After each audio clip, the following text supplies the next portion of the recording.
You eat in the cafeteria, and by 8:40, 9 o'clock, you're ready for a nap. You're tired. And now you don't bike. You live like a couple blocks that way. Now I live in East. Now I live in East Falls, a couple blocks away, so it's an easier commute because I can pay for gas.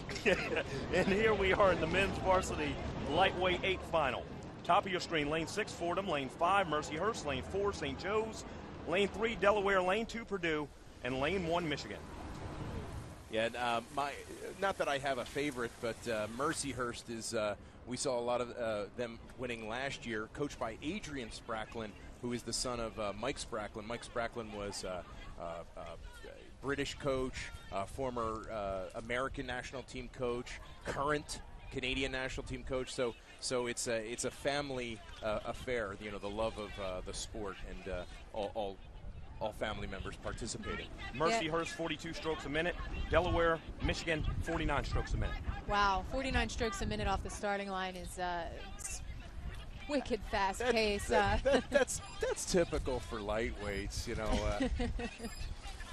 It's all that enthusiasm. Hey, look, I've been starving myself all week. This is it. This is my opportunity. I gotta shine. Delaware, coached by Chuck Crawford, just terrific. They won the men's Varsity 8 a couple years ago with a couple lightweights in the boat, and they always put together really terrific lightweight 8s. Yeah, we'll probably see a strong performance out of Michigan U as well. We got Michigan, Delaware, Mercyhurst. They're all going to be strong crews. And St. Joe's in 1999, they won this event. So, you know, we'll see what St. Joe's can do. And they just got a new coach as well, Mike Irwin. Yeah, Mike Irwin is now the men's coach over at St. Joe's. He coached at Penn for years, and they brought him over to St. Joe's to shake up the program a little bit, and they seem to be doing a good job. They've got a few boats in the finals here. We'll see what they can do. They're in lane 4, which is a high-ranking qualifying lane to get into this final, and we'll see how it shakes out. The leader still at 39.5 strokes a minute. And actually, to be quite honest, that is kind of typical for lightweight men's programs. It's the idea. Again, it's all physics. The oar itself is a lever. You're placing it in the water. You're trying to leverage the boat around the pivot point, which is the blade tip. And with smaller people, you'll have shorter oars or lighter loads. So then you look at, instead of more oomph, more horsepower, like you would see in a 230-pound guy, you look at the 150-pound guys and you say, okay, we can't put that much more oomph in, but we can raise the rating a little bit, get more strokes in down the course. Essentially, we're talking about a short-legged runner having to move those feet a little bit faster than a long-legged runner. Sure. That's a great comparison. And even it may actually be 6 foot tall though, and 155 pounds is the crazy thing. But it's, can they apply that leverage? Can they leverage that boat around the blade? And on the outside, being challenged by whom other than Mercyhurst.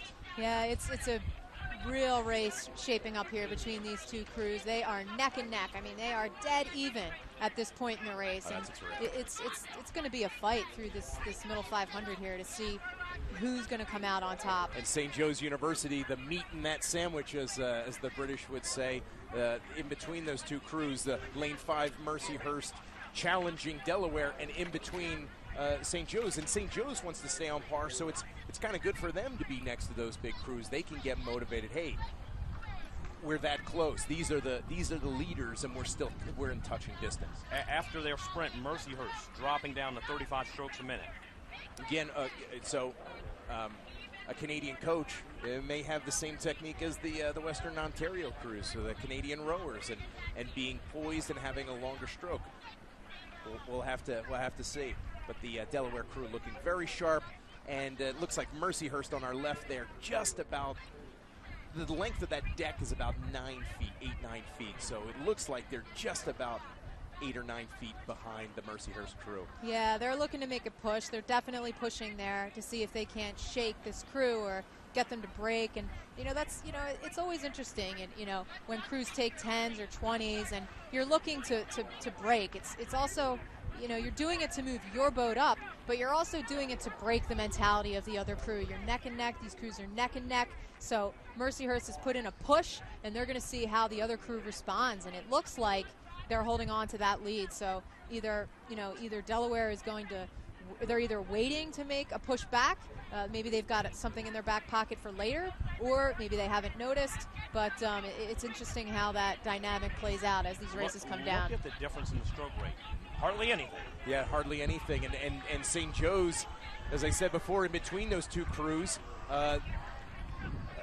looking to sneak into that third bronze position there with I guess it's Purdue on the outside there. Yeah, and Mercyhurst just seems to be just edging out a little bit more and more as this coming into this last 500. It's not a main power move. It's not anything dramatic, but they're just taking inches every stroke, just pushing it out. Looks a little like more. the Mercyhurst coxswain is waving her hands in the air, trying to raise the roof. Her athletes are motivated. She was just waving her hands in the air, which you don't typically see. The coxswain actually has a rope that they hold on to as the rudder, but he started waving, took his hands off the rudder. He's pumping his fist. He's pumping his fists, and he's getting his guys energized. It looks like they've got open water now over Delaware. And on the bottom, in the middle of our screen, we're going to see St. Joe's trying to get their first medal in a while here at the Dad Vails. Yeah, Michigan's pushing. They're pushing back on St. Joe's. St. Joe's is going to have to respond if they want this medal. Michigan is pushing hard and pushing strong. If St. Joe's wants it, they're going to have to push it. Looks like they may have it. Yeah, right, and they just got it by 3/4 of a length. St. Joe's Hawks. St. Joe's Hawks get the bronze. Mercyhurst, we called their name all last year. Time after time, and for the first time we call their name today. They are the champions of the men's varsity lightweight 8. Very that was an animated coxswain. He was in. I was ready to jump in the boat at one point. Yeah, he's The thing about you act like that and you don't win that's when you have a talking to. Well, and the thing about the coxswains is they typically have personalities larger than anybody else in the boat. So they kind of wish they were rowing, I think. I mean, look at this guy. He's ready to jump in the water. He may go. He's totally pumped with that medal. And I think he knows it's his moment. I think he knows he's on ESPN3 streaming live. He's taking advantage of that spotlight. Wouldn't you? Oh, wait, we are. Yeah, we are.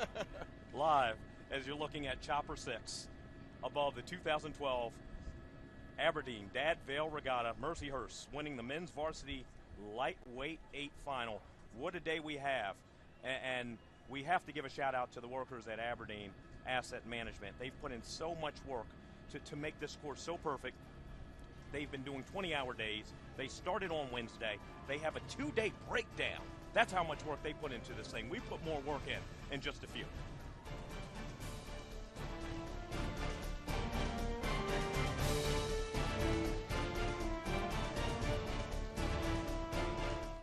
I'm Toby White.